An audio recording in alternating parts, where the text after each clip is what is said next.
Matagal nang hinahanap ni Dylan, isang matagumpay ngunit malamig na negosyante, ang babaeng minsang nagligtas sa kanyang buhay. Si Nara, ang dalagang sumagip sa kanya noong siya ay muntik nang malunod sa dagat.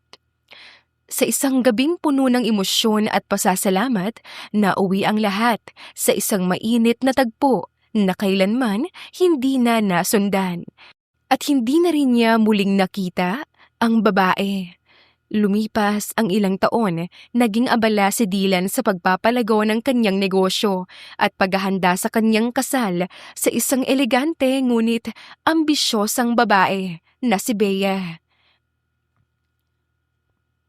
Maagang maaga pa lang, halos hindi pa sumisilip ang araw sa maliit na bintana ng kanilang bahay, gising na ang magkakapatid na triplets na sina Sian, Sander at ang nag-iisang babaeng si Syra.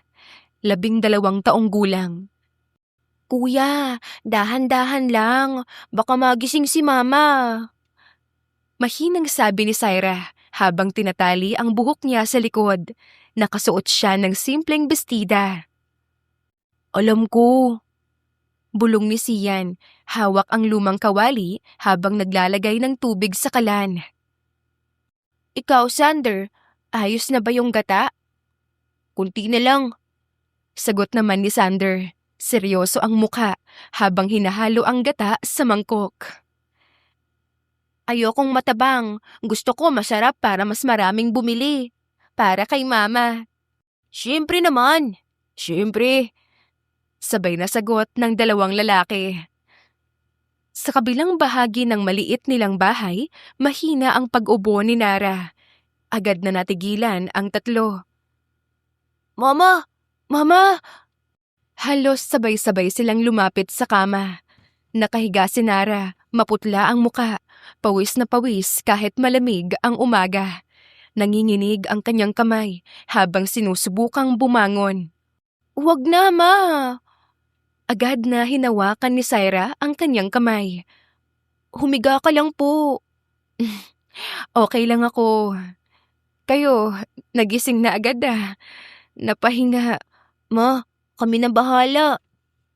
Putol ni Sian. Magpahinga ka lang. Kami na magtitinda ng puto. Hindi pwede. Mabibigatan kayo. Hindi na kami bata, Ma. Sagot ni Sander sa kalumuhod sa gilid ng kama. 12 years old na kami. Kaya na namin. Tahimik si Nara. Tinitigan ang 3 anak niya. Pare-pareho rin silang may pagod, pero pinipilit itago. Anak, Mama please. Kami naman po muna. Opo, matagal na rin naman kayong nag-aalaga sa amin. Kami naman ngayon. Saka, gusto namin na makita kang gumaling. Yun lang naman ang gusto namin. Ang babait nyo. Mana sa'yo. Sabay-sabay na sagot ng 3 at bahagyang natawa. Ma, iinom ka muna ng gamot oh. Sabi ni Syra habang iniabot ang baso ng tubig at gamot na nakalagay sa maliit na mesa. Pagkatapos, matulog ka ulit. Sige. Sumunod si Nara kahit nahihirapan. Tinulungan siya ni Sian na umupo ng bahagya, habang si Sander naman ay maingat na sinusuportahan ang likod niya. Parang hindi mga bata ang gumagalaw. Parang sanay na sila sa ganitong sitwasyon. Pagkatapos niyang uminom, dahan-dahan siyang humiga ulit. Tulog ka na, Ma. Paggising mo, may benta na kami. Bulong ni Syra habang hinahaplos ang buhok ng ina. Ngumiti si Nara kahit mahina. Simula nang magkasakit siya, ay ang kanyang mga anak na ang nagtitinda upang may pagkain sila. Wala rin naman silang pampaospital dahil wala silang pera. Mag-iingat kayo. Opo. Opo, Ma. Sagot ng triplets. Pumikit na si Nara. Kahit paminsan-minsan, napapaubo pa rin. Tahimik na nagkatinginan ang tatlo. Bilisan natin para makabalik agad tayo. Tumango naman ang dalawa. Muli silang bumalik sa maliit na kusina. Amoy na agad ang mainit na singaw ng puto habang sinisimulan nilang lutuin ang unang batch. Syra, ikaw sa paglalagay ng cheese. Ako sa paghalo. Utos ni Sander. Tahimik silang nagtatrabaho. Kuya, gagaling kaya si Mama? Sandaling natahimik si Sian. Malalim siyang huminga bago sumagot. Oo naman, gagaling siya. Kailangan niyang gumaling. Mas pagbutihin pa natin kung ganun. Sagot naman ni Sander. Para mas maraming bumili. Para makabili tayo ng gamot ni Mama at pagkain niya. At para mapasaya siya. Para mapasaya siya. Nagtawanan sila ng mahina. Makalipas ang ilang oras, handa na ang mga puto. Maingat nilang nilagay sa bilao, inayos ng maayos kahit simple lang ang itsura. Wow! Ang ganda! Proud na saad ni Syra. Mas maganda ka pa rin. Biro naman ni Sander. Buisit ka naman! Sabay suntok niya sa braso ni Sander pero natatawa rin. Uy, tama na yan. Alis na tayo. Bago sila lumabas, muli silang sumilip kay Nara. Mahimbing na ang tulog nito. Kahit halatang pagod na pagod. Lumapit si Syra at marahang hinaplos ang kamay ng kanyang ina. Babalik po kami agad, Ma. Pagkatapos, tahimik na silang lumabas ng bahay. Sa kalsada, nagsimula na ang kanilang maliit na negosyo. Puto po! Mainit na puto! Puto po! Bagong luto! Masarap po! Dagdag naman ni Syra. Nakangiti kahit ramdam ang kaba. Si Sian naman, tahimik pero seryoso. Inaayos ang bilao at kumakausap sa mga dumadaan. Sa una, kaunti lang ang bumibili. Pero dahil sa sipag at pagiging magalang ng tatlo, unti-unti silang dinarayo. Marami rin silang papuri na natatanggap sa mga bumibili. Lumipas ang oras, pawis na sila. Pagod na ang mga paa. Pero hindi sila tumigil. Bawat benta, iniipon nila. Bawat ngiti ng customer, nagbibigay sa kanila ng lakas. Kuya, pagod na ako. Kunti na lang. Para kay Mama. Oo, para kay Mama. At muling lumakas ang kanilang kalooban. Hanggang sa maubos ang kanilang paninda. Pagod na pagod, pero masaya. Wow! Naubos natin! Ang galing natin! Si Sian naman tahimik lang na tinititigan ang perang hawak nila. Sapat na to para sa gamot ni Mama. Napangiti silang tatlo at agad silang nagmadaling umuwi. Pagdating sa bahay, agad silang dumiretso sa kwarto. Nakita nilang gising na si Nara pero nakahiga pa rin. Ma! Ma! Ma! Sabay-sabay nilang tawag. Oh, bumalik na kayo. Opo, naubos po yung puto. Talaga? Oo, Ma. Tapos may pambili na tayo ng gamot mo. At nilapag ni Sian ang pera sa kanyang tabi. Napatitig doon si Nara. Unti-unti na namang napuno ng luha ang kaniyang mga mata. Anak, Ma, gagaling ka na. Hindi ka namin pababayaan. Promise. Napaluha naman si Nara. Hindi na niya napigilan. Hinila niya ang tatlo at niyakap. Salamat mga anak. Ma, hindi ka namin iiwan. Kailanman hindi. At lalaban tayo. Hindi man marangya ang kanilang buhay, pero punong-puno naman ng pagmamahal at kasiyahan ang kanilang munting tahanan. At nagpapasalamat si Nara ng sobra sa kanyang mga anak. Samantala, sa kabilang mansyon, maagang nagising si Bea upang magluto para sa kanyang mapapangasawang si Dylan. Saglit siyang huminto sa labas ng pinto ng kwarto ng binata. Huminga ng malalim. Pagkatapos, marahan niyang itinulak ang pinto. Dylan? Mahinang tawag niya. Nasa kama pa si Dylan, nakahiga pero gising na. Nakatingin lang sa kisame, tila malalim ang iniisip. Ang ekspresyon nito, katulad ng nakasanayan, malamig, parang walang emosyon. Breakfast!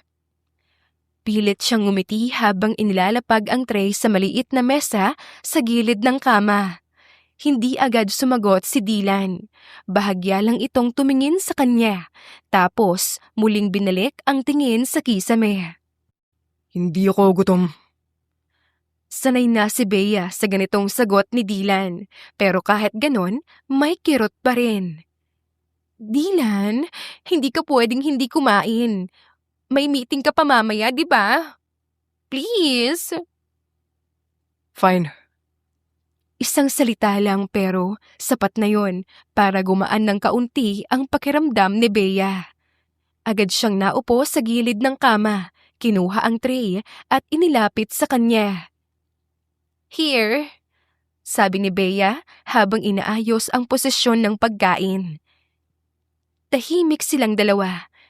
Habang kumakain si Dylan, pinagmamasdan lang siya ni Bea. Hindi niya maiwasang mapansin ang pagod sa mukha nito. Ang bahagyang eye bags, ang tila bigat na dala nito, kahit wala namang sinasabi. Hindi ka na naman nakatulog ng maayos. Okay lang ako. Hindi ka okay. Nakikita ko. Saglit na natahimik si Dylan. Parang may gustong sabihin, pero pinili niyang manahimik. May kailangan ka ba? Wala. Gusto lang kitang alagaan. Hindi mo kailangan gawin yan. Gusto ko eh. Ikaw ang fiancé ko. Saglit na natahimik muli ang dalawa. Hindi ako madaling pakisamahan. Alam ko, pero pinili pa rin kita. At bakit? Dahil kahit malamig ka minsan, alam kong hindi ka ganyan habang buhay. Hindi mo ako kilala. Kilala kita sa paraan na gusto kong kilalanin ka. At sa mga sandaling pinapakita mo kung sino ka talaga. Hindi ako magaling magpakita ng feelings. Okay lang, hindi naman kita pinipilit. Pero ginagawa mo pa rin ang lahat ng ito. Dahil gusto ko, hindi dahil kailangan. Hindi na sumagot si Dylan. Nagpatuloy na sa pagkain. Pagkatapos tumayo siya at inayos ang suot niyang polo. Tahimik lang si Bea habang pinagmamasdan siya. Anong oras ka uuwi? Late. Maraming gagawin. Okay, maghihintay ako.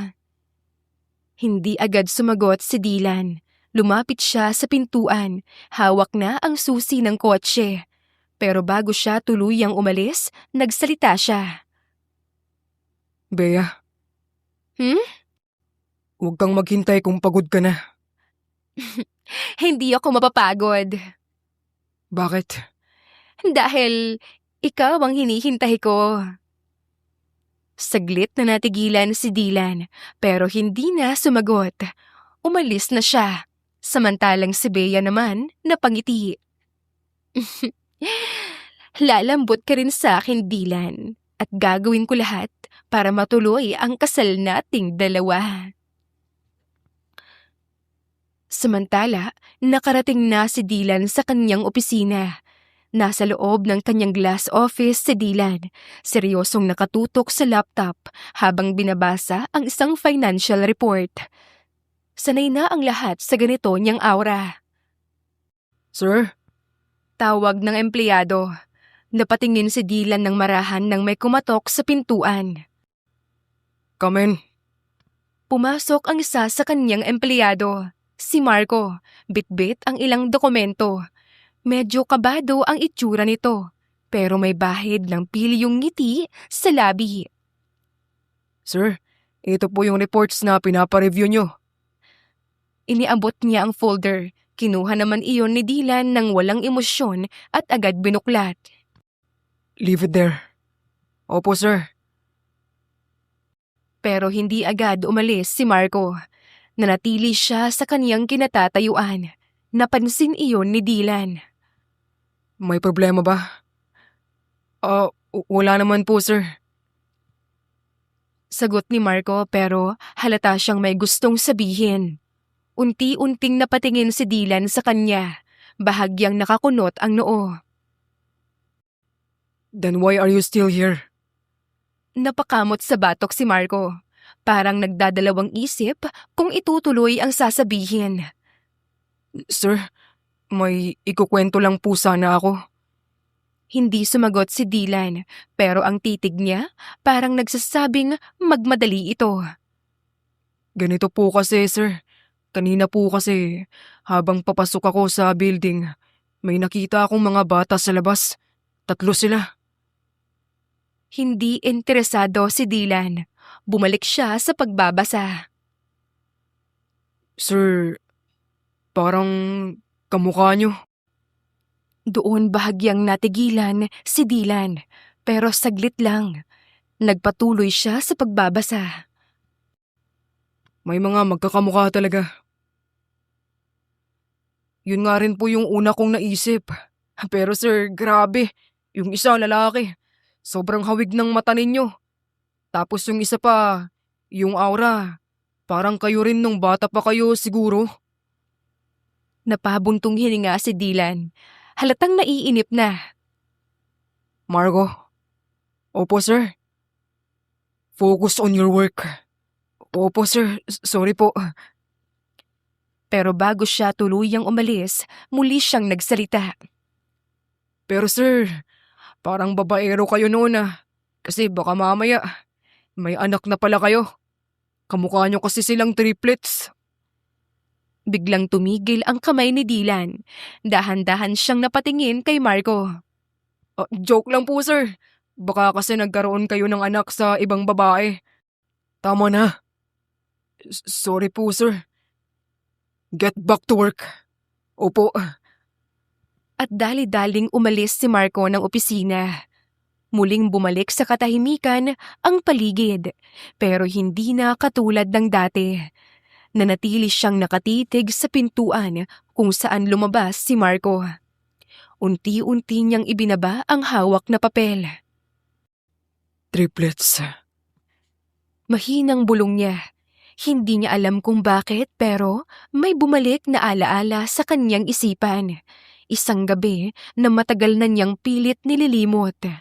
Napaigting ang hawak niya sa mesa. Hindi. Imposible. Lumipas na yon. Matagal na. Pero hindi siya mapakali. Buong araw siyang wala sa sarili sa opisina. Kahit kaharap niya ang mahalagang dokumento, kahit magkakasunod ang meetings, paulit-ulit na bumabalik sa isip niya ang sinabi ni Marco. Kaya naman, muli niyang agad tinanong si Marco at inalam kung saan niya nakita ang 3. Inilarawan din ni Marco ang 3 bata. Pagkatapos, agad itong pinahanap ni Dylan dahil hindi siya mapakali. Nang malaman niya ang lugar, agad siyang nagtungo roon. Pagdating niya sa lugar, bumungad sa kanya ang simpleng bahay na gawa sa kahoy at yero ang bubong, pero maaliwalas dahil tabing dagat. Dahan-dahan siyang bumaba sa kotse, suot pa rin ang mamahaling suit na hindi akma sa paligid. Napatingin sa kanya ang ilang tao, pero wala siyang pakialam. "Puto po! Mainit na puto!" Sigaw ni Sian.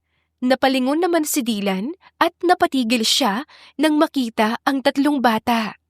Nakatayo sa ilalim ng tirik na araw, may hawak na bilao ng puto, Pawis na pawis, pero may mga ngiti na pilit na pinapakita sa mga dumadaan. 2 lalaki at 1 babae. Halos mawalan siya ng hininga. Their eyes, their faces, their posture. Para siyang nakatingin sa kanyang sariling refleksyon. 12 taong gulang na bersyon niya. Hindi siya makagalaw at makapagsalita. "Kuya, bili na po kayo!" Sabi ni Sian na lumapit sa kanya, dahilan para mapakurap siya. Mas malapitan niya na itong nakita. Magkano? 20 po, kuya! Napansin niya agad ang mga detalye, ang hugis ng mata, ang matangos na ilong, ang paraan ng pagtayo. Anong pangalan mo?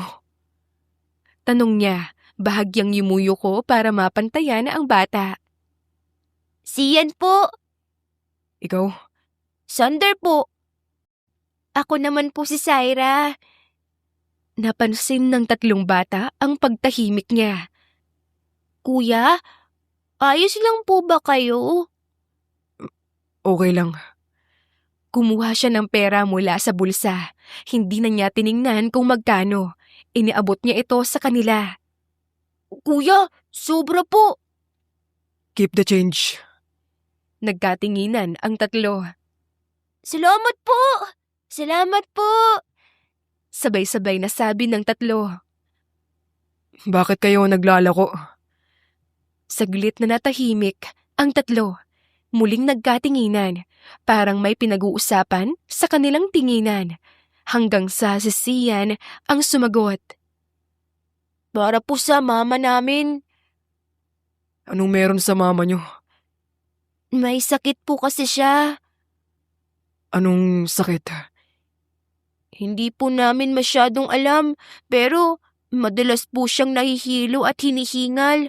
Hindi rin po siya makapagtrabaho, kaya kami na po ang tumutulong. Paliwanag ni Sander. Tahimik si Dylan. Pinipigilan niya na huwag ipakita ang emosyon. Hindi siya sanay sa ganito. Hindi dapat siya apektado. Pero bakit? Bakit parang nasasaktan siya?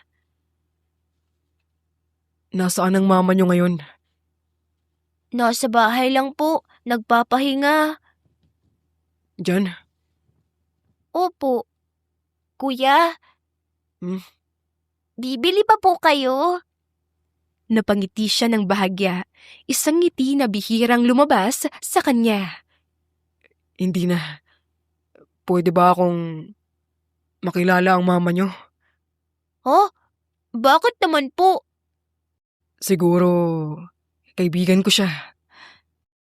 Sagot ni Dylan, hindi sigurado kung totoo yon, pero may kutob siya. Muling nagkatinginan ang 3, parang nagdedesisyon, hanggang sa tumango si Sian. Sige po, tara! Nauuna ang 3 habang siya ay sumusunod. Hindi niya alam kung handa ba siya sa makikita niya. Pagpasok nila sa loob, bumungad ang simpleng sala. Lumang sofa, maliit na mesa, at ilang gamit na halatang pinaglumaan na. Mama? Mama, may bisita po tayo! Dahan-dahang lumabas si Nara mula sa kwarto. At doon natigilan si Dylan dahil kilalang-kilala niya si Nara kahit mas payat na, kahit halatang may sakit, kahit may bakas ng pagod sa muka, siya pa rin iyon.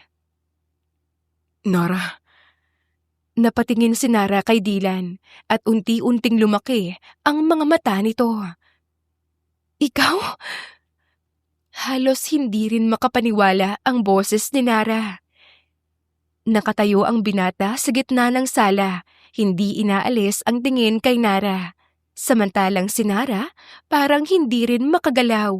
Ang mga mata niya punong-puno ng gulat, takot at isang bagay na pilit niyang tinatago. Mama? Mahinang tawag ni Syra, napatingin sa kanilang dalawa. Napakurap naman si Nara, parang biglang bumalik sa realidad.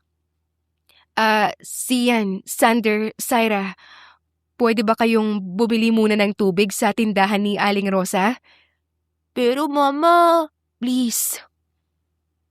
Mahina pero mariing saad ni Nara. Nagkatinginan ang triplets, pero sa huli, tumango si Sian bilang panganay. Sige po. Bilisan niyo lang Opo. Lumabas ang tatlo pero hindi tuluyang lumayo.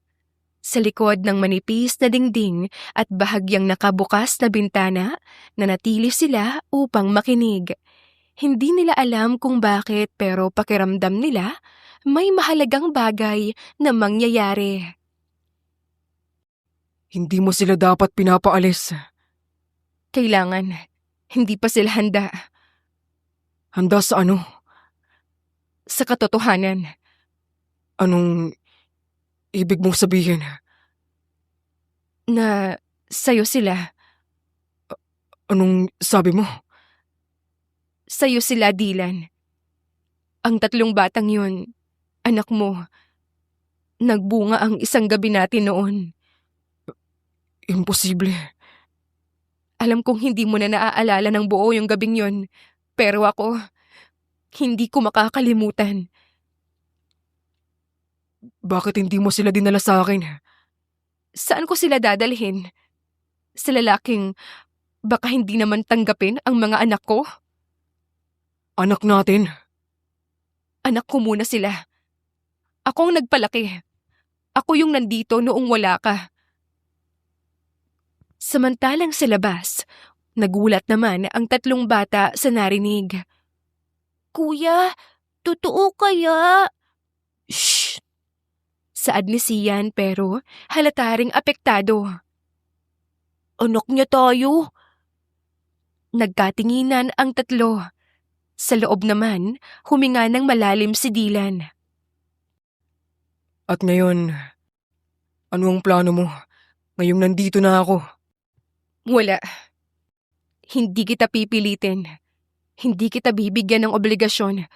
Kung ayaw mong tanggapin ang mga bata, ayos lang. Kasi kinakaya naman namin hanggang ngayon. Obligasyon? Anak ko sila, Nara. Hindi sila obligasyon. Pero hindi rin sila laruan. Hindi mo sila pwedeng kunin dahil lang sa nalaman mo ngayon. Hindi ko sila kukunin. Pero hindi rin ako aalis. At hindi ko hahayaan na maghirap sila habang nandito ako. Napahigpit ang hawak ni Nara sa laylayan ng damit niya. Tahimik na tumulo ang luha niya sa labas hanggang sa hindi na nga nila kinaya at binuksan ang pinto. Mama! Napalingon agad si Nara at nagulat siya. Sian, Sander, Syra? Mama? Mama, totoo po ba? Napapikit si Nara at dooy pumatak ang kanyang luha. Hindi na niya kayang magsinungaling, kaya dahan-dahan siyang tumango. Oo. Si Sander naman, napaatras ng kaunti. Si Syra, tuluyan ng bumigay. Papa?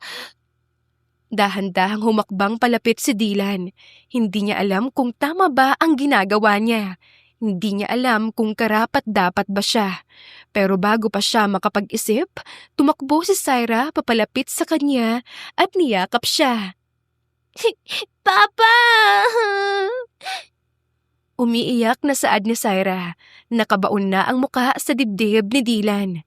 At doon tuluyan ng bumigay ang matigas na si Dylan. Dahan-dahan niyang itinaas ang kanyang kamay at marahang niyakap ang anak. Hindi na rin napigilan ni Sander ang sarili at lumapit na rin siya. Talaga bang ikaw ang papa namin? Tumango si Dylan. Lumapit na rin si Sian na tumayo sa harapan niya. Ang tagal mo. Sorry. Papa, ipagamot niyo po si Mama, please. Papa, ayoko pong mawala si Mama. Please. Tuluyan ng bumigay si Dylan. Napahikbi siya. Isang bagay na matagal niya nang hindi ginagawa. Hindi na niya napigilan ang sakit na bumabalot sa puso niya. Lumuhod siya sa harapan ng mga anak niya. Agad niyang hinila palapit sina Syra, Sian at Sander at mahigpit na niyakap. I should have been there. Dapat kasama niyo ako. Dapat ako ang nag-aalaga sa inyo. Hindi kayo dapat dumaan sa ganito. Mas lalo pang umiyak si Syra habang yakap-yakap siya. Papa, si Mama. Natatakot ako na mawala si Mama. Huwag kang matakot. Simula ngayon, hindi ko kayo pababayaan. Unti-unti niyang hinawakan ang mukha ni Sian. Pinunasan ang mga luha nito gamit ang nanginginig niyang kamay. Tingnan mo ako. Ipapagamot natin si mama niyo. I will do everything. Lahat ng kaya ko, gagawin ko. Kahit anong kailangan. Doctors, ospital, kahit saan sa mundo. Dadalhin ko siya. Napasinghap si Sian. Tila hindi makapaniwala. Totoo po. Oh, I promise. Hinawakan ni Dylan ang kamay ng anak at idinikit sa kanyang dibdib. Hindi ko nahayaan pa na may mangyaring masama sa mama niyo. Napahagulgol si Sian at agad siyang yumakap kay Dylan. Papa, salamat po. Sumunod namang yumakap si Sander kahit napilit pa rin niyang pinipigilan ang emosyon niya. Magkakayakap silang apat, umiiyak. Pero sa gitna ng sakit, may unti-unting pag-usbong ng pag-asa. Sa gilid, tahimik na nakatingin si Nara. Patuloy ang pag-agos ng luha niya habang pinagmamasdan ang eksena na matagal na niyang pinangarap, ang makitang buo ang kanyang pamilya. Pero kasabay nun ay ang takot, ang pangamba na baka huli na ang lahat. Napansin siya ni Dylan. Dahan-dahan siyang tumayo, hawak pa rin ang mga anak nila, saka lumapit kay Nara. Agad niyang hinila si Nara palapit at mahigpit na niyakap. Napasinghap naman si Nara sa biglaang pagyakap. Sorry. Basag ang boses ni Dylan habang nakabaon ang muka sa balikat ni Nara. I'm so sorry. Sorry sa lahat. Hindi mo deserve ang lahat ng pinagdaanan mo. Dapat kasama mo ako. Dapat ako ang sumalo ng lahat ng sakit na yun. Dylan, Patawarin mo ako. Kahit na hindi ko na mababawi pa ang lahat. Kahit galit ka pa. Please. Hayaan mo akong bumawi ngayon. tahimik si Nara.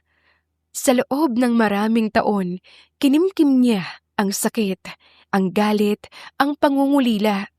At ngayon, naririnig niya ang paghingi ng tawad na matagal niyang hinintay. Naging emosyonal silang lahat sa araw na yon at hindi pa rin mag-sink in sa utak ni Dylan ang lahat. Pero masaya siya. Lumipas ang ilang linggo, halos araw-araw, naroon siya kina Nara at may dala siyang palaging mga grocery, gamot at kung minsan mga laruan na pilit niyang binibigay sa 3 bata. Nagsimula siyang bumawi sa mga ito, maging kay Nara na pinapagamot niya na. Papa, tignan mo! Masiglang sigaw ni Sander habang ipinapakita ang isang maliit na robot na kakabili lang ni Dylan. Saglit namang natigilan si Dylan. Hindi pa rin siya sanay na tinatawag siyang papa. Pero sa bawat pagkakataong marinig niya yun, may kung anong saya sa kanyang dibdib. Wow, ang galing naman. Sagot niya, bahagyang ginulo ang buhok ng bata. Papa, Tawag naman ni Sian, nakatingin sa kanya habang may hawak na papel. Pwede mo ba akong tulungan dito? Anong kailangan? Habang abala siya sa pagtuturo, napatingin siya sa loob ng kwarto kung saan naroon si Nara. Hindi na ito kasing payat at hina ng dati. Dahil sa tulong niya, naipasok niya ito sa isang pribadong ospital sa lungsod. Regular ang check-ups, kompleto ang gamot at may nurse na nagbabantay kapag wala siya. Sir Dylan, napalingon siya nang marinig ang boses ng nurse. Tapos na po ang schedule ng gamot ni Ma'am Nara. Mukhang mas bumubuti na po siya.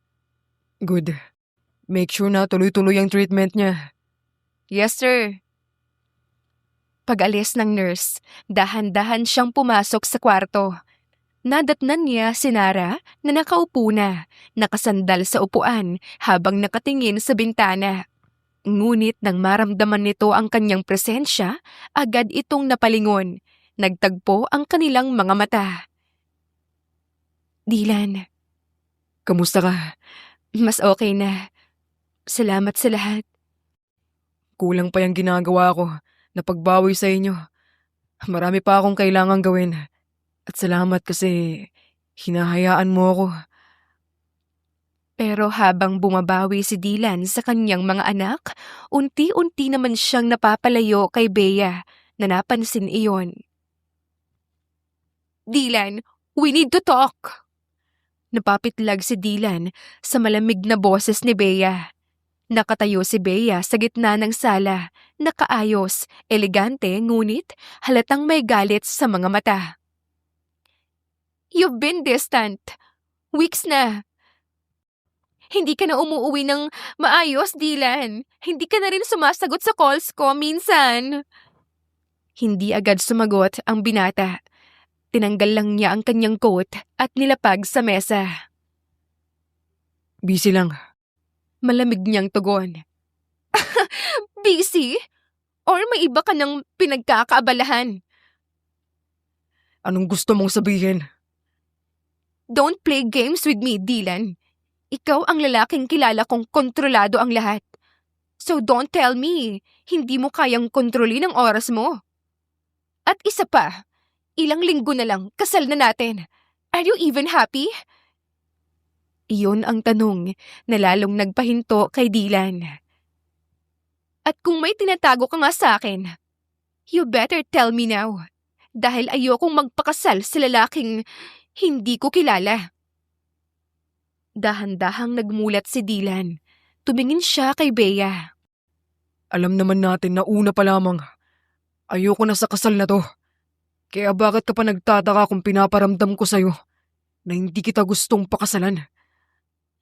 Humanda ka sa akin, Dylan. Aalamin ko kung ano ang dahilan mo, kung bakit ganyan ka ngayon sa akin. Habang unti-unting lumalapit si Dylan sa kanyang mga anak at muling nabubuhay ang damdamin niya para kay Nara, nagsisimula namang maghinala si Bea.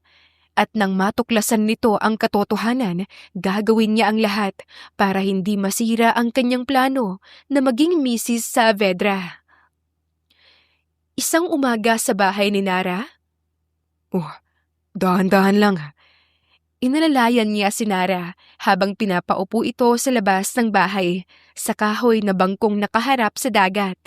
Mas maayos na ang itsura ni Nara ngayon. Okay lang ako, hindi mo na kailangan palagi akong alalayan. Hayaan mo na. Marami akong gustong bawiin. Papa, tignan mo to oh! Napalingon sila nang sabay sa sigaw ni Sander. Tumatakbo palapit habang may hawak na saranggola. Kasunod nito sina Sian at Syra. Si Sian may dalang tubig, habang si Syra naman ay tahimik lang, pero nagbabantay pa rin sa kanilang ina. Tinuruan ako ni Kuya Sian gumawa nito. Lumuhod si Dylan sa harapan ng anak at ngumiti. Wow, ang galing naman ng anak ko. Napangiti si Sander. Ngumiti rin naman ang dalawa na niyakap ang ama bago muling bumalik sa saranggola. Habang naglalaro ang tatlo sa dalampasigan, si Dylan, nanatiling nakatayo sa gilid, pinagmamasdan ang mga anak. Hindi pa rin siya makapaniwala na hanggang ngayon, isa na siyang ama talaga. Masaya sila kapag nandito ka. Napalingon si Dylan kay Nara. Nakatayo na ito sa likod niya, kahit halatang napagod sa paglalakad. Lumapit siya kaagad. Bakit tumayo ka? Gusto ko lang silang makita ng mas malapit. Matagal na rin kasi mula nung makita ko silang ganito kasaya. Tahimik si Dylan. Dahan-dahan siyang tumabi kay Nara. I'm sorry. I'm sorry sa lahat. Sa pagpapalaki mo sa kanila ng mag-isa lang, wala ako sa tabi mo. Hinanap kita pero nabigo ako. Natigilan saglit si Nara at ngumiti ng malungkot nang may ala-alang bumalik sa kanya. Hindi mo talaga ako mahahanap noon dahil hindi na ako yung eleganteng babaeng una mong nakilala. Pagkatapos ng gabing yun, nalaman kong buntis ako. Natakot ako. Hindi ko alam kung saan magsisimula. Umuwi ako sa amin. Inisip kong maiintindihan nila ako, na susuportahan nila ako. Pero mali ako dahil itinakwil nila ako. Pinalayas ako sa bahay. Sinabihan akong kahihiyan ng pamilya, kaya nawala ang lahat sa akin. Ang kayamanan na pinaghirapan ko na dapat makakatulong sa mga anak natin, kinuha nila sa akin lahat ng iyon. Mag-isa akong lumaban. Walang pera, walang matutuluyan. Hanggang sa napunta ako rito at dito ko ipinanganak ang tatlo. Hindi niya na kayang pigilan ang luha. Tahimik itong tumulo sa kanyang pisngi. At kahit nahihirapan, kahit halos wala na akong makain minsan, hindi ko sila pinabayaan dahil sila na lang ang meron ako. Nakaramdam ng matinding awa si Dylan para sa kanya dahil hindi niya lubos maisip na ganoon kahirap ang pinagdaanan ni Nara. Hinila niya ang dalaga papalapit sa kamahigpit na niyakap. I'm sorry. Paulit-ulit niyang bulong sa buhok ng dalaga. Hindi ka dapat nag-isa. Hindi dapat ganito ang naranasan mo. Napaiyak si Nara sa dibdib ng binata. Hindi dahil sa sakit, kundi dahil sa wakas, may kasama na siya. Dahil matagal na panahon na siyang naging matatag mag-isa. Ngunit sa yakap na yon, pinayagan niya ang sarili na maging mahina. Nandito na ako at hindi ko na kayo iiwan. Hindi na. Pangako. Pangako yan. Hindi ko na hayaan pa na muli kayong maghirap. Hindi na. Samantala, nakatayo si Bea sa loob ng isang kotse. Hawak ang cellphone, nanginginig ang kamay sa galit. Sa screen, isang litrato ang kanyang pinagmamasdan. Si Nara kasama si Dylan at ang triplets. Hindi maaari. Sunod-sunod niyang tiningnan ang mga larawan, mga kuha ng private investigator na binayaran niya dahil sa kutob niya. At tama nga siya, napahigpit ang hawak niya sa phone. Mrs. Saavedra, ako yon. Ako dapat yon. At walang kahit sino ang pwedeng kumuha niyan sa akin. Kaya naman, sinimulan na ni Bea ang kanyang plano. Pinalipas niya ang 2 araw bago niya gawin. Kaya isang umaga, habang naglalaro ang triplets sa dagat na medyo tago, hindi nila napansin ang isang itim na van na dahan-dahang huminto sa kanilang tabi. Nabiglang kinuha si Sander. Kuya! Naputol ang sigaw ni Sander. Isang kamay ang biglang tumakip sa kanyang bibig. Sander! Sigaw ni Sian ngunit huli na dahil isa-isa na silang pinasok. Kuya! Bitawan niyo kami! Sigaw ni Syra na pilit lumalaban, ngunit masyadong malakas ang mga kamay na humahawak sa kanya. Please po, huwag niyo kaming sasaktan! Ngunit walang nakinig at sa loob ng ilang segundo, nakuha sila ng mga taong nasa loob ng van na agad namang nakarating kay Dylan ang balita, kaya't nataranta siya kahit galit na galit. Nasaan sila? Pabalik-balik ang lakad niya, nanginginig ang buong katawan habang ang mga mata ay nagliliyab sa galit at takot.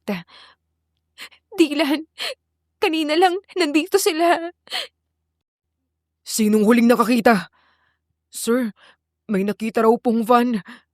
Hindi na niya pinatapos ang kanyang tauhan. Sabay nitong hinagis ang vase sa sahig.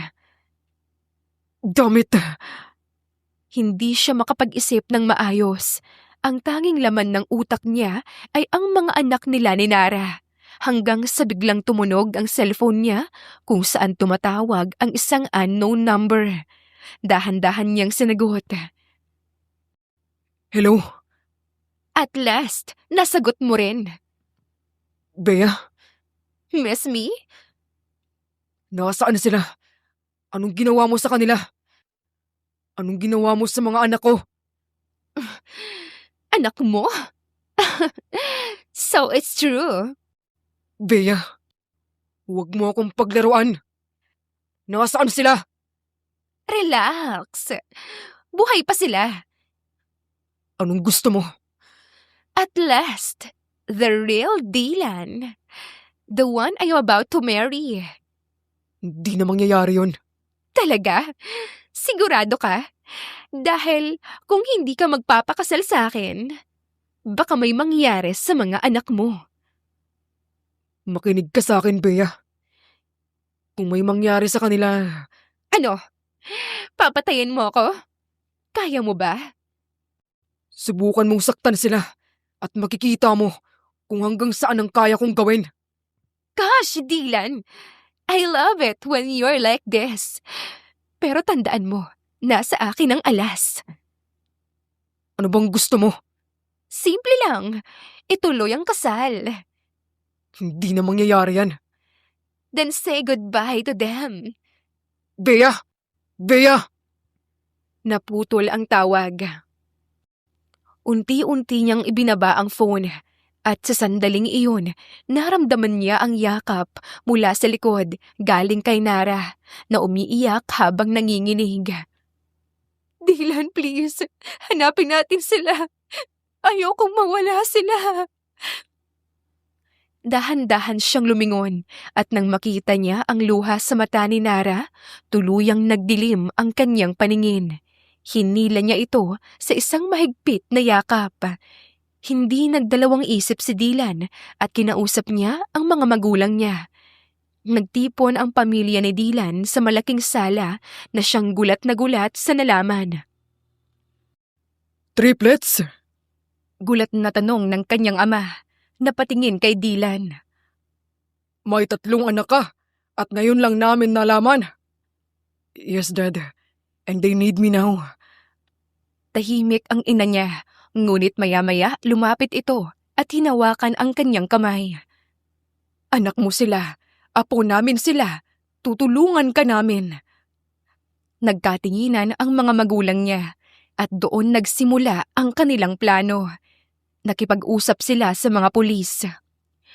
Hanggang sa dumating na nga ang araw, nasusugod sila kung nasaan si Bea kasama ang triplets. Madilim ang paligid ng abandonadong warehouse. Tanging iilang ilaw ang nakasindi, sapat lang para makita ang anino ng 3 batang magkakadikit sa sulok. Takot, nanginginig at umiiyak. Syra! Hikbi ni Sander habang mahigpit na nakakapit kay Syra.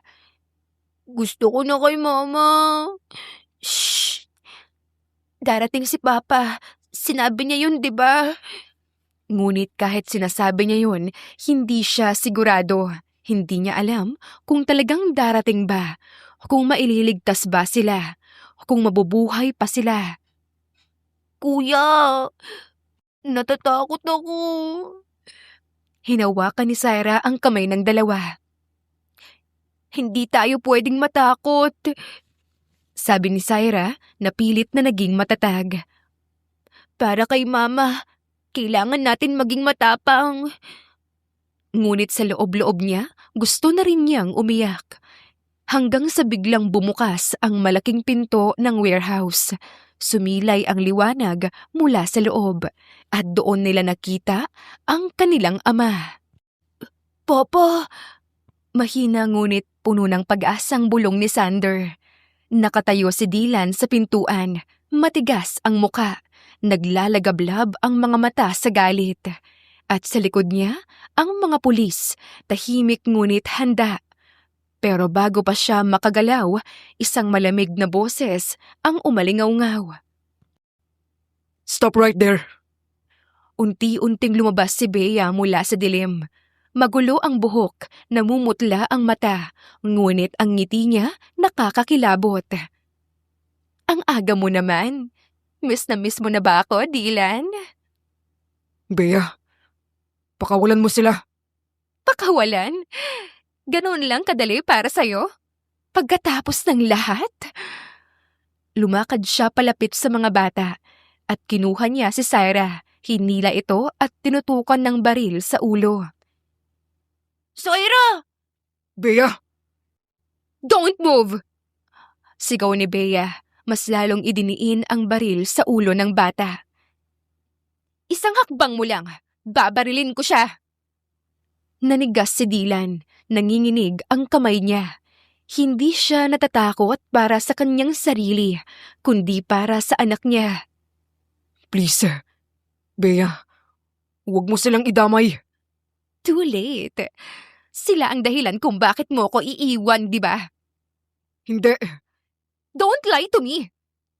I gave you everything. I love you.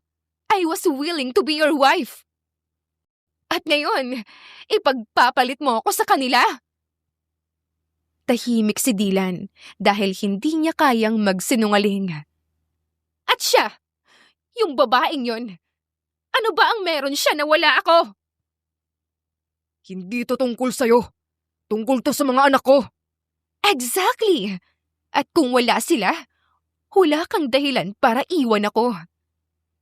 Bea, please. Ako na lang ang saktan mo. Talaga?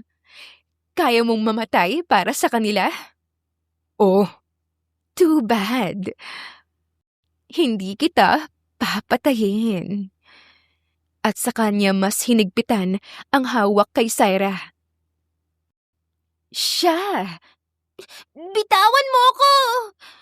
Sigaw ni Syra, nanginginig pero pilit na lumalaban. Shut up! Ngunit bago pa niya magawa ang susunod, sumigaw ang isang pulis. Drop the weapon! Magkakasunod na pumasok ang mga pulis sa loob. Nakatutok ang mga baril. Nagkagulo ang lahat. Napalingon si Bea. Nanginginig ang kamay. Back off! Hindi niyo ako kayang hulihin! Sa gitna ng kaguluhan, dahan-dahang lumapit si Dylan. Tama na, Bea. Hindi pa ako tapos. Ngunit sa huli, dahil hinablot ng pulis ang kamay niya, isang putok ang umalingaw-ngaw. Napasinghap ang lahat, ngunit walang tinamaan. Nahulog ang baril sa sahig at tuluyan nang napaluhod si Bea. Hindi pwedeng matapos to. Hindi! Syra! Tawag ni Dylan. Tumakbo ang bata papunta sa kanya. Niyakap niya ito ng mahigpit. Papa! Sumunod sina Sian at Sander at sa wakas, nayakap niya na silang lahat. Okay na. Nandito na ako. Sa likod nila, kinakalagkad na si Bea palabas. Patuloy itong umiiyak, tumatawa at sumisigaw. Dylan, ako dapat yon! Ako dapat! Ngunit hindi na siya lumingon dahil sa pagkakataong iyon, alam niya na kung sino ang pipiliin niya at hindi na siya kailanman magdadalawang isip dahil mas mahalaga sa kanya ang mga anak at si Nara. Lumipas ang ilang linggo, tuluyan ng nakulong si Bea. Ngunit hindi iyon ang pinakamatinding usapan. Ang mas ikinagulat ng lahat nang lumabas sa investigasyon na meron siyang malalang kondisyon sa pag-iisip, isang obsesyon na unti-unting naging pagkasira. Ayon sa doktor, matagal na pala itong may pinagdadaanan, ngunit mas lumala nang maramdaman nitong mawawala sa kanya si Dylan. Hindi yun sapat na dahilan para patawarin siya. Pero sapat yun para ipaliwanag kung bakit siya umabot sa ganun. At sa bawat pagbanggit ng pangalan niya, naninigas ang mga bata. Papa! Napamulat si Dylan mula sa pag-iisip nang marinig ang mahina at nanginginig na boses. Nakatayo sa pintuan si Syra. May bakas ng takot sa mga mata. Hey, anong nangyari? Hindi sumagot si Syra. Sa halip ay bigla itong yumakap sa kanya. Nandito lang ako. Ligtas ka na. Hindi lang si Syra ang naapektuhan, maging si Xander na dati ay laging masigla, ngayon madalas nang tahimik. Minsan bigla na lang itong napapalingon sa bawat malakas na tunog, para bang may inaasahang panganib. At si Sian mas lalong naging protective. Palagi nitong binabantayan ang mga kapatid niya, lalo na si Syra. Halatang na-trauma ang mga bata. Sa loob naman ng bahay, tahimik na pinagmamasdan ni Nara ang lahat. Nakaupo siya sa may sofa. Mas malakas na ngayon ang katawan, mas maayos na ang paghinga, ngunit ang puso niya puno ng emosyon. Dylan, tawag niya isang gabi habang natutulog na ang mga bata. Agad naman itong lumapit. Pwede ba kitang makausap? Tumango naman si Dylan, saka umupo sa kanyang tabi. Salamat. Salamat sa lahat. Sa pagligtas sa mga anak natin. Sa pananatili sa tabi namin mula nang malaman mong anak mo sila. Napayoko si Dylan. Hindi niya alam kung paano tatanggapin ang pasasalamat. Dapat lang. Dahil matagal na panahon na akong nawala sa inyo. Kaya nais kong ibigay sa inyong lahat. Hindi ko akalaing aabot tayo sa ganito. Akala ko, habang buhay na kami lang. Simula ngayon, hindi na. Hindi ko na kayo hahayaan pa na mag-isa ulit. Nagtagpo ang kanilang mga mata at kapwa ngumiti sa isa't isa. Lumipas pa ang ilang araw, unti-unting bumabalik ang sigla sa bahay. Bumalik rin ang triplets sa pagiging masayahin. Hindi nagtagal, ipinakilala na ni Dylan ang triplets sa kanyang buong pamilya, maging si Nara na sinabi niyang minamahal niya. Noong una nagulat si Nara pero napangiti siya habang umiiyak dahil hindi niya akalain na magtatagpo pa ang landas nila ni Dylan, na gumawa talaga ang tadhana para magkita sila. Tuwang-tuwa ang pamilya ni Dylan na tanggap ng buong puso ang triplets. Sobra rin ang pasasalamat at paghanga nila kay Nara dahil napalaki nito ng maayos ang mga anak. Dahil doon, nakaramdam na si Nara ng kapayapaan dahil alam niyang hindi na siya mag-iisa, na hindi na maghihirap ang kaniyang mga anak dahil nariyan na ang kanilang ama. Nagsimula na ring manligaw si Dylan kay Nara na hinayaan naman siya. Hapon na nang sabay na dumating sina Dylan at Nara sa harap ng paaralan. Mahigpit na magkahawak ang kamay ng dalawa. Pareho silang tila kinakabahan, pero may halong excitement sa kanilang mga mata. Mukhang sabik ka. Mahinang saad ni Dylan habang sinulyapan si Nara. Napangiti naman ang babae. Ikaw rin naman kita ko sa'yo. First time ko kasi silang susunduin bilang papa nila. Mas hinigpitan ni Nara ang hawak sa kanyang kamay. At first time ko ring may kasamang papa sa pagsundo sa kanila. Hindi nagtagal, nagsimula ng maglabasan ang mga estudyante mula sa gate. Isa-isa, may mga batang tumatakbo papunta sa kanilang mga magulang. May mga yakapan, may halakhakan. At doon, sa gitna ng maraming muka, agad nilang nakita ang tatlong pamilyar na figura. Ma! Sigaw ni Syra habang kumakaway. Kasunod naman niya ang dalawa niyang kambal na parehong may malalapad na ngiti. Hindi napigilan ni Nara ang mapaluha. Agad niyang binitawan ang kamay ni Dylan at sinalubong ang mga anak. Mama! Sabay-sabay nilang yakap sa kanya. Mahigpit silang nagyakapan. Parang ilang taon silang hindi nagkita kahit ilang oras lang naman ang lumipas. Kamusta kayo? Ma, guess what? May papakita kami. Ngunit bago pa sila makapagsalitang muli, napansin nila ang lalaking nakatayo sa likod ni Nara. Unti-unting naglaho ang ingay sa paligid nila habang nagkatitigan silang apat. Pa, tawag ni Syra at dahan-dahan siyang lumapit. Ano yun? Papa! Papa! Sabay-sabay na saad ng tatlo at sa isang iglap, yakap na siya ng mga ito. Hindi napigilan ni Dylan ang mapapikit habang mahigpit niyang ginantihan ang yakap ng mga anak. Lumayo ng bahagya si Syra saka ngumiti. May papakita po kami. Ma, pa, tingnan niyo. Isa-isa iyong tinanggap ni Dylan at Nara. Unang tiningnan ng dalaga ang kay Syra. Napanganga siya. Syra, ang tataas ng grades mo Halos puro line of 9 ang nakalagay. Ngumiti naman ang bata. Medyo nahihiya pero proud. Ginawa ko po yun para sa inyo. Sumunod naman si Dylan na tumingin sa report card ni Sian. Hindi siya agad nakapagsalita. Po? Tiningala siya ni Dylan, may ngiti at bahagyang luha sa mata. Top ka sa klase nyo? Opo. Ang galing mo naman, anak. Si Sander naman ay agad na lumapit kay Nara.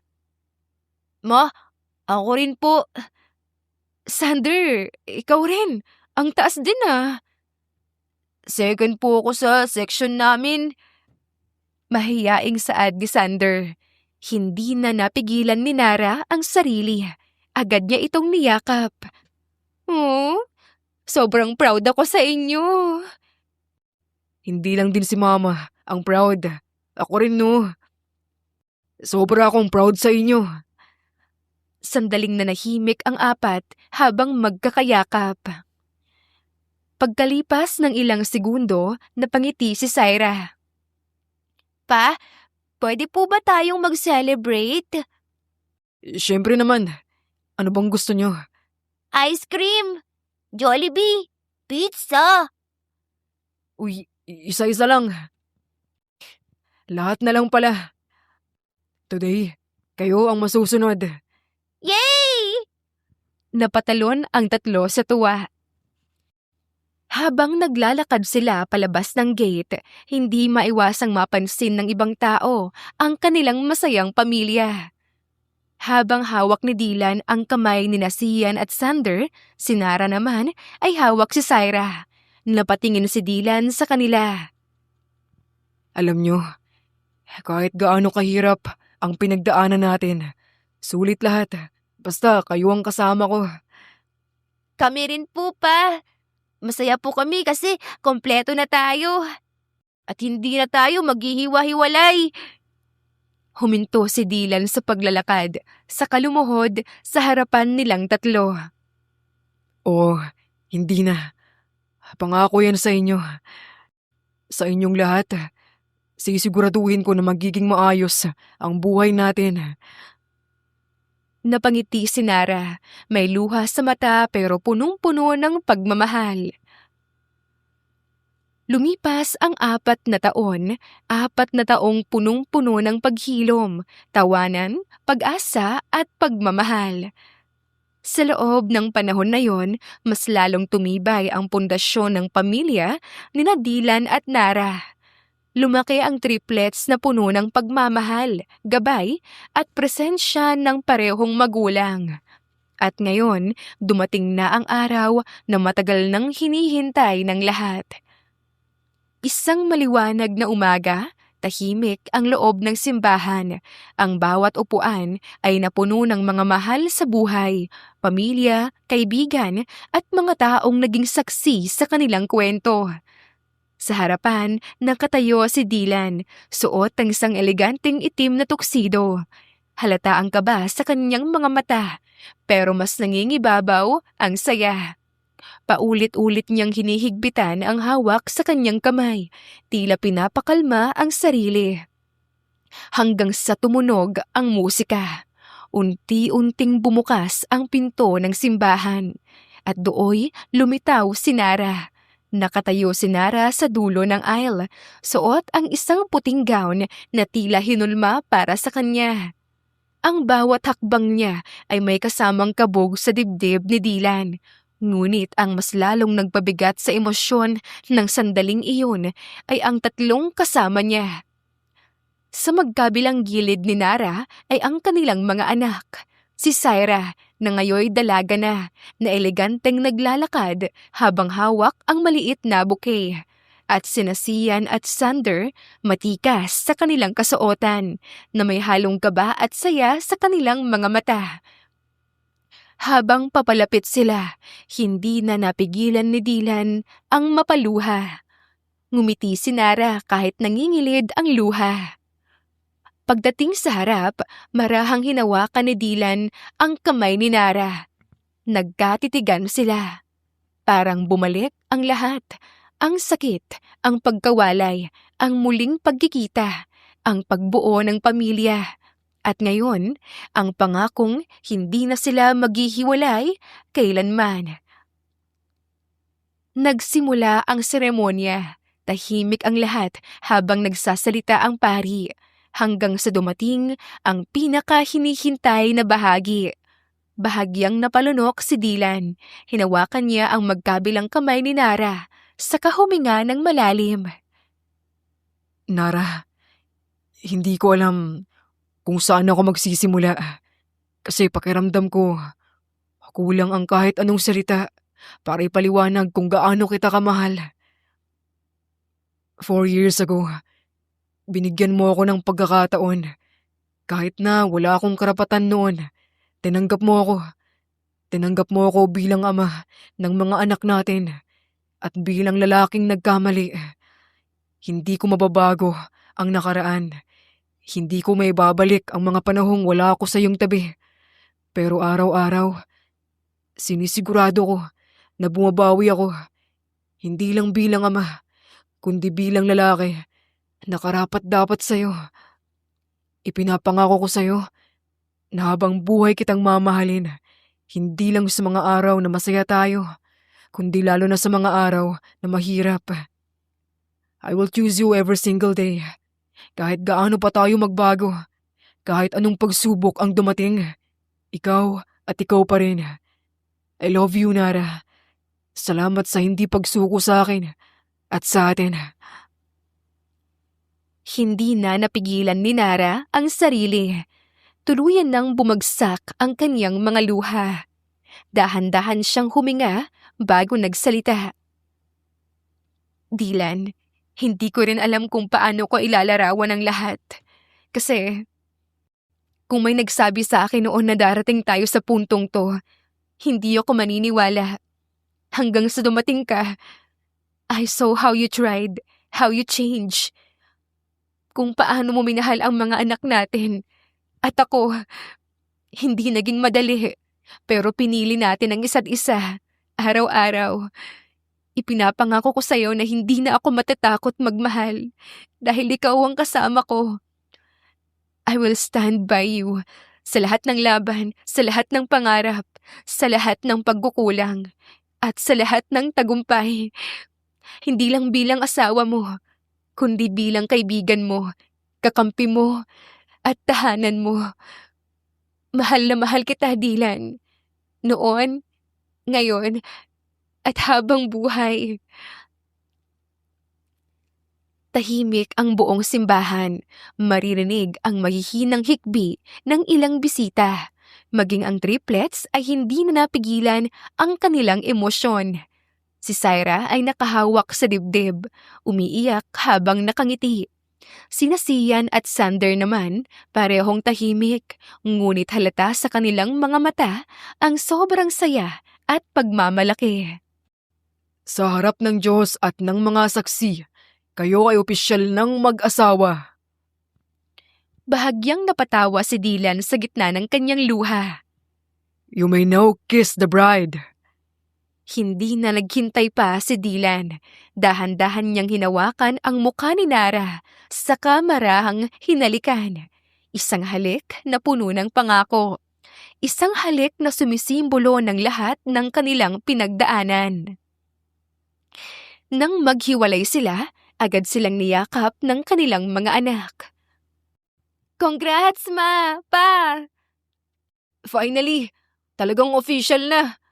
Saad ng kanilang mga anak. Mahigpit silang nagyakapan, isang pamilyang buo, matatag at puno ng pagmamahal.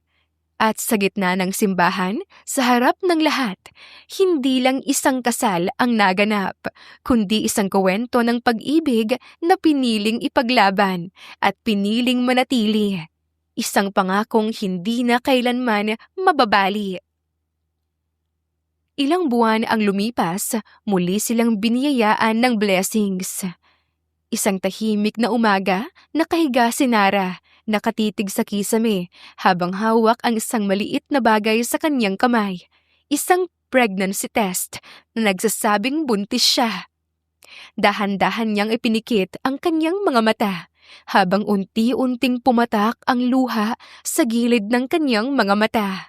Hindi yun luha ng takot, kundi luha ng labis na saya. Dylan, mahinang bulong niya na para bang tinatawag ito kahit wala pa sa kanyang tabi. Napangiti siya sa kamarahang hinaplos ang tiyan niya. May kapatid na sila. Sa kabilang kwarto, maririnig ang mahihinang boses ng triplets, nagtatawanan, nag-aasaran, at tila walang kapaguran sa kanilang kwentuhan. Dahan-dahang bumangon si Nara, dala ang test. May kakaibang kaba sa kanyang dibdib, pero higit doon ay excitement. Gusto niyang maging espesyal ang pagsasabi niya. Gusto niyang maalala nila ito habang buhay. Lumipas ang ilang oras, hapon na nang makauwi si Dylan mula sa trabaho. Pagpasok pa lang niya sa bahay, agad siyang sinalubong ng ingay ng mga anak. Pa! Pa! Sabay-sabay na sigaw ng triplets habang tumatakbo papunta sa kanya. Napangiti si Dylan at agad silang niyakap. Miss niyo ako? Oo naman. May pasalubong ka ba? Food ba yan? Grabe, pagkain ka agad. Habang masaya silang nagkukulitan, napansin niya si Nara na nakatayo sa gilid, tahimik na nakangiti habang pinagmamasdan sila. Napahinto siya. Mahal. Tawag niya sabay lapit. Hinawakan niya ang kamay ng asawa. Okay ka lang?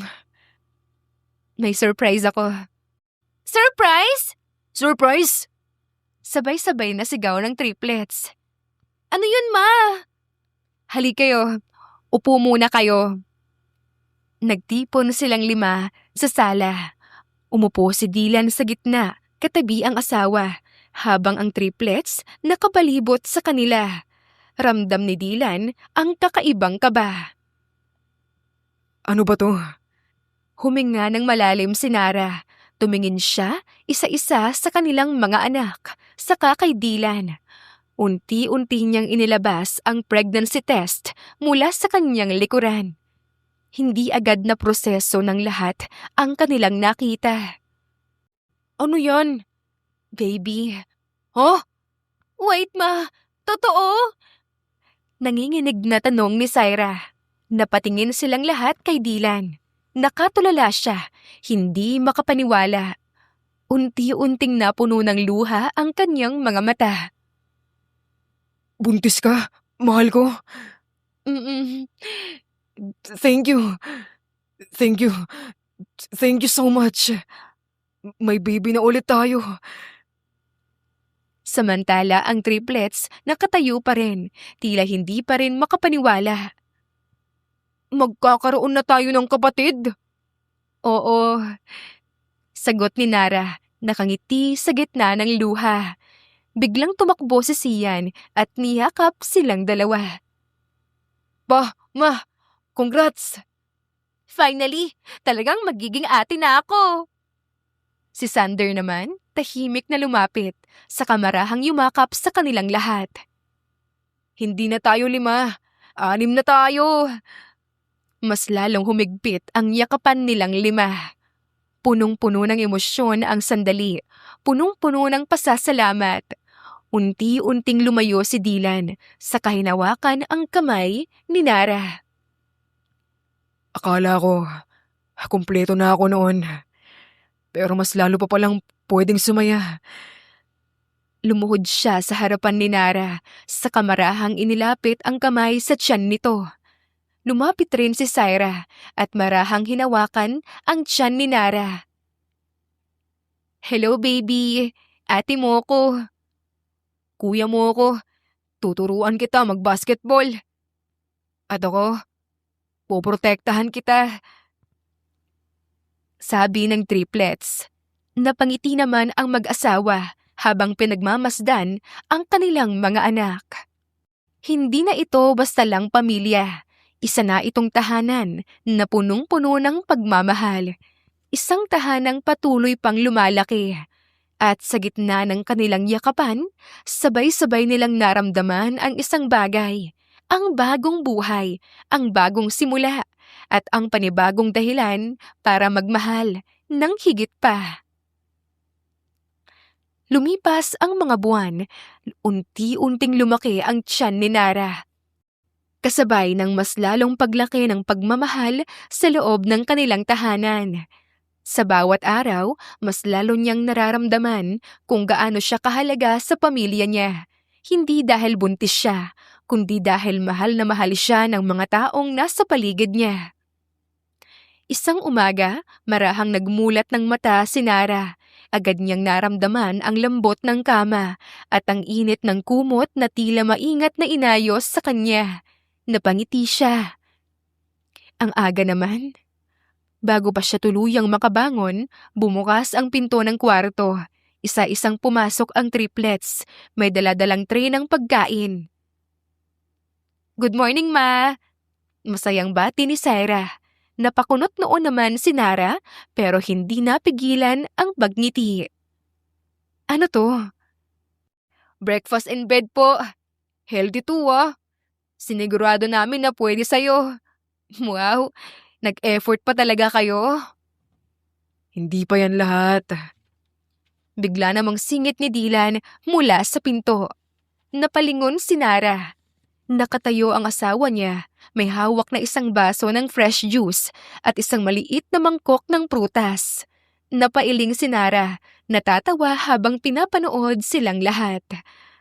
Ano ba kayo? Para naman akong prinsesa nito. Lumapit si Dylan at marahang hinalikan ang kanyang noo. Hindi ka parang prinsesa. Reyna ka rito. Grabe kayo. Dahan-dahan. Mahinang saad ni Dylan habang hawak ang likod niya.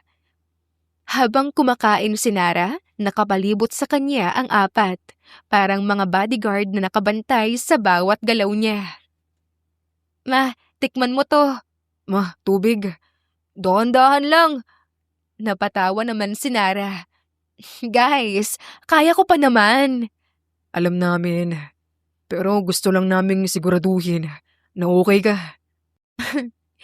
Thank you sa pag-aalaga niyo sa akin, sa pagmamahal niyo. Hindi na niya natapos ang sasabihin. Tumulo na naman ang luha niya. Sabay-sabay namang lumapit ang triplets. Agad siyang niyakap ng mga ito. Lumapit naman si Dylan at sumali sa yakapan. Hindi lang ikaw ang maswerte. Maswerte kaming lahat dahil sa'yo. Huminga ng malalim si Nara. Pinipilit pakalmahin ang sarili. Sa loob ng maraming taon, dumaan siya sa sakit, takot at pag-iisa. Pero ngayon, nasa kanya na ang lahat. Pagkatapos ng breakfast, hindi pinayagan ng pamilya si Nara na gumawa ng kahit ano. Bawal ka maglinis, ma. Bawal ka mapagod. Bawal ka magbuhat. Grabe naman kayo. Ano pa bang pwede kong gawin? Magpahinga. Magpahinga. Sabay-sabay nilang sagot. Napailing siya pero sumunod. Habang nakaupo siya sa sofa, pinagmamasdan niya ang apat. Si Dylan na abala sa kusina at naglilinis. Si Syra na nag-aayos ng mga gamit. Sina Sian at Sander na nagtutulungan sa mga gawain. Napangiti siya. Lumipas ang oras. Habang papalubog ang araw, nagtipon silang lahat sa sala. Magkakatabi, magkakayakap. Ma, excited na akong makita si baby. Ako rin. Ano kayang pangalan niya? Pag-uusapan natin yan. Basta, Kahit ano pa yan, aalagaan natin. napangiti si Nara at hinigpitan ang yakap sa kanila. At sa sandaling iyon, wala nang kulang, wala nang hinahanap dahil nasa kanya na ang lahat ng pinangarap niya. Isang asawang mapagmahal, 3 anak na mapag-alaga, at sa puso niya, isa lang ang malinaw. Hindi na siya kailanman magiging mag-isa. Dahil sa wakas, nahanap niya na ang kanyang tahanan. Sa dulo ng lahat, napatunayan ni Dylan at Nara na ang pagmamahal ay hindi nasusukat sa perpektong simula, kundi sa lakas ng loob na bumalik, magpatawad at muling pumili sa isa't isa. Mula sa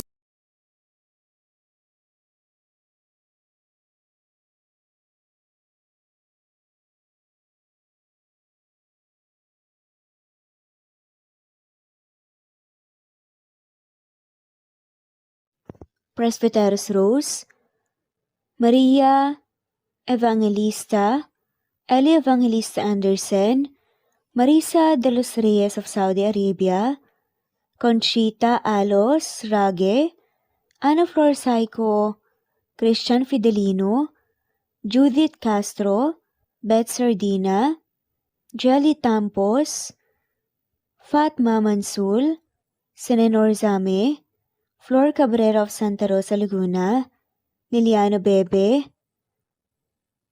Ostonalito Elvi Candontol, Eli, Romana Gorospe, Marilyn Sasaki of Japan, Flordet, Elizabeth Tena, Rad TV of Hong Kong, Jean the Best of UK, Nizar Sams, Annie Hoson, Eli Bitasolo, Marilyn San Jose, Imelda Fortes of Calamba City, Violeta Irgarin of Kamsur, Flordet, Jessica Vargas, Jingjing, Rosa Franca Abelian of Cebu, Wendy Goth of Japan, Teresita Schmid, Theodora Gamit, Rebecca Tezuka of Japan, Nori, Baylin, Margie Angon of Maragondon, Batang Ibunan, Marilu Gulmatico,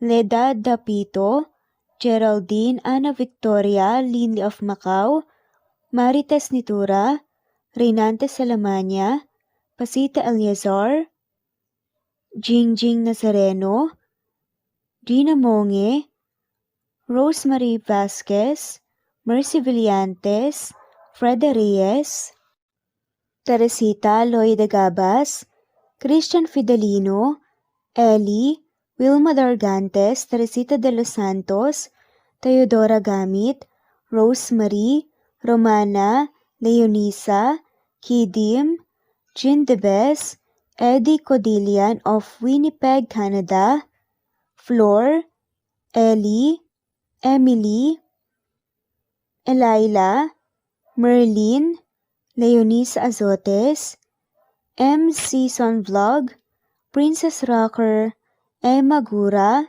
Flora Pasita Eliazar of Ontario, Canada, Eli Bitasol of Milan, Italy, Carmencita Falcon, Rayland Pudadera, Marilu Gulmatico, Imelda, Liliano, Senen, Fatma Mansul, Teodora Gamit, Mercy, Evangeline Zamora, Chabidal, Kinciano Obas, Charlene Cartilla, Sofia Moore, Dumlao of Santiago City, Andrea Taga, Teodoro Rolyuki,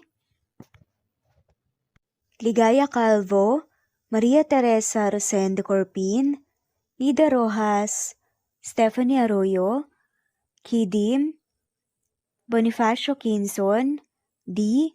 Naitan, Canada, Erlenda Heronda of Matanao, Davao del Sur, Leonila Perea of Concepcion, Cavite, Elsa Opiane, Presbiteros Fenovares, Ederlina Albiso, Lorna Ayman, Rosemary Vasquez, Leonisa Azotes, Irish de la Peña, Marilyn San Jose, Eli Bitasolo, Senen, Catherine Lacinario, Ronilio, Marisa de los Reyes, Eddie Codillian of Canada, Jean Debes of UK, Teresita, Rebecca Tezuka of Kawasaki, Flora Fes Parunga of Batangas City, Ruby Corazon Riera, Elvi Candontol, Naitan, Canada, Wilma Dargantes, Annie Hoson,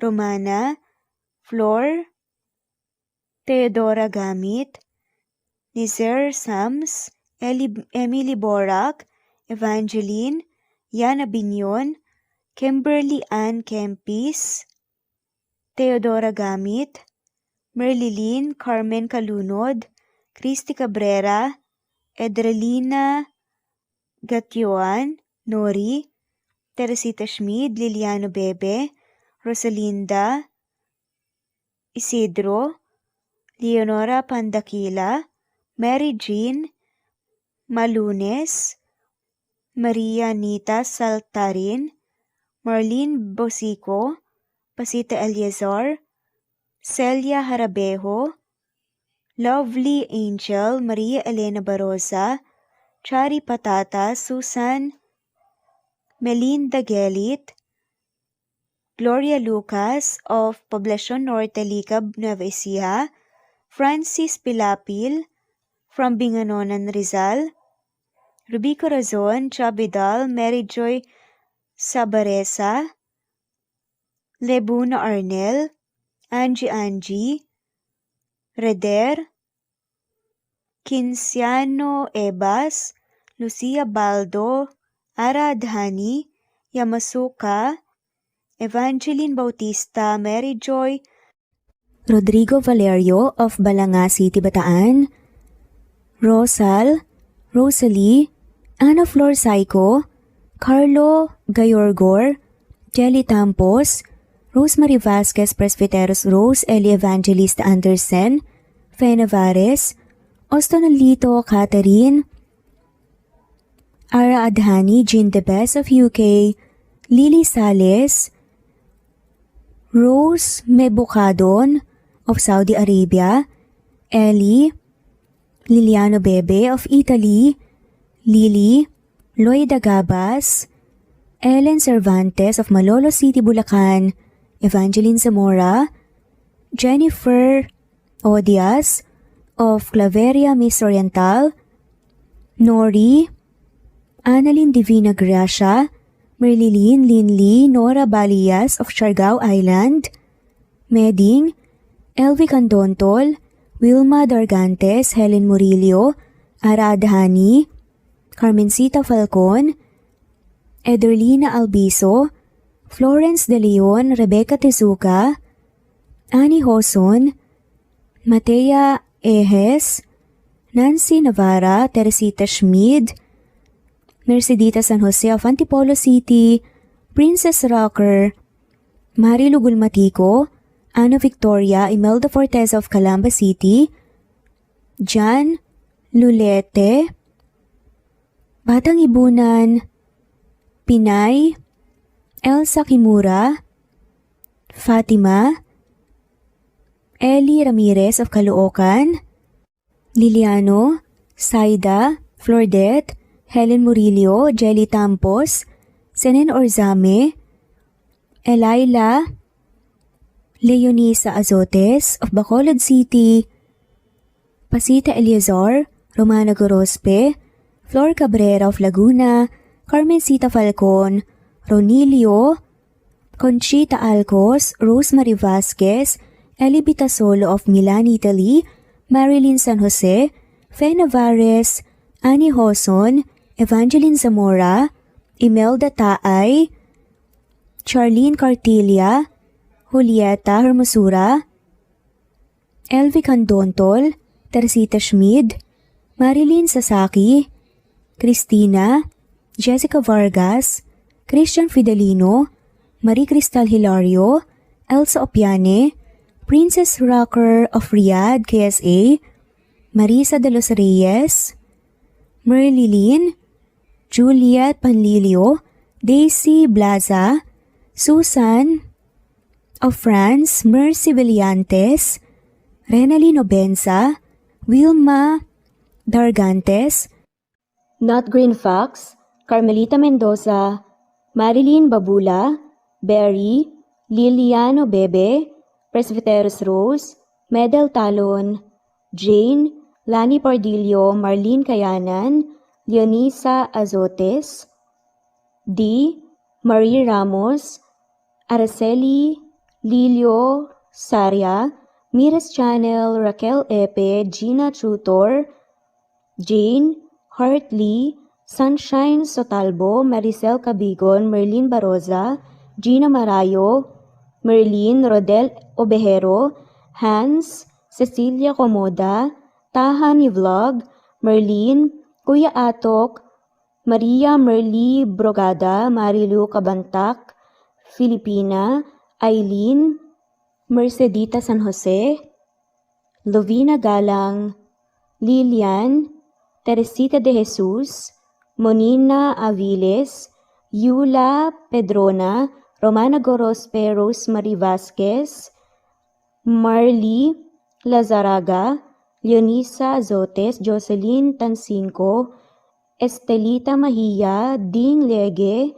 Marisa de los Reyes Arroyo, Leia Paul Vinar, Steve the Music, Rain, Presbyteros Rose, Ostonalito, Alexa Ani, Matea Estrella, Agustina, Onaba Cogin, Jessica Vargas, Celine, Merlilyn Baroza, Annie Hoson, Elimana Lili, Mercy Villantes, Eli Evangelista Anderson, Eli Bitasolo of Italy, Ann Mariano, Fredelisa de Guzman, Carmencita Falcon, Merlin Bravo, Cecilia Ramos, Evangeline Zamora, Edralina Gatchoan, Marites Nitura, Agustina Niceto, Marian, Ann Aliflor, Lily Roda Barcial, Alma Ebdao, Minda Tandok,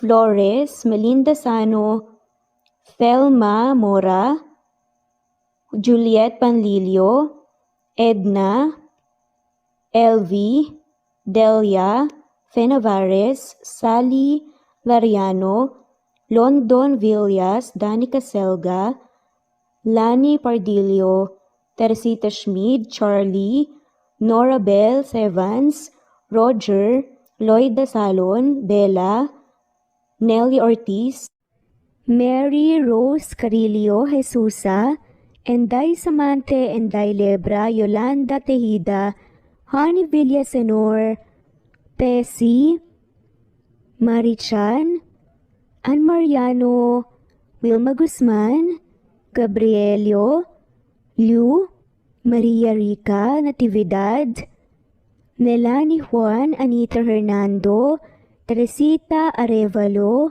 Raquel Magno, Carmencita Falcon, Flordet, Nat Greenfax, Luz Templo Nuevo, Teresita Schmid, Flor Cabrera, Virginia Salazar, Luz Templo Nuevo, Leia, Madeline Tagle, Wilma Villafuerte, Isaac Ablon, Menchita de Belen, Federico, Mercy Edrosolo, Fe, Adamson Machas, Quinciano Ebas, Eli Ramirez Elizabeth Gilas, Harem Ruhi, Julius Edna Romero, Charlie Angelina Samia, Emma Gadiano, Rosemary Vasquez, Lisa, Estelita Mahia, Elvi Candontol, Corazon Danke of University of Eastern Philippines University,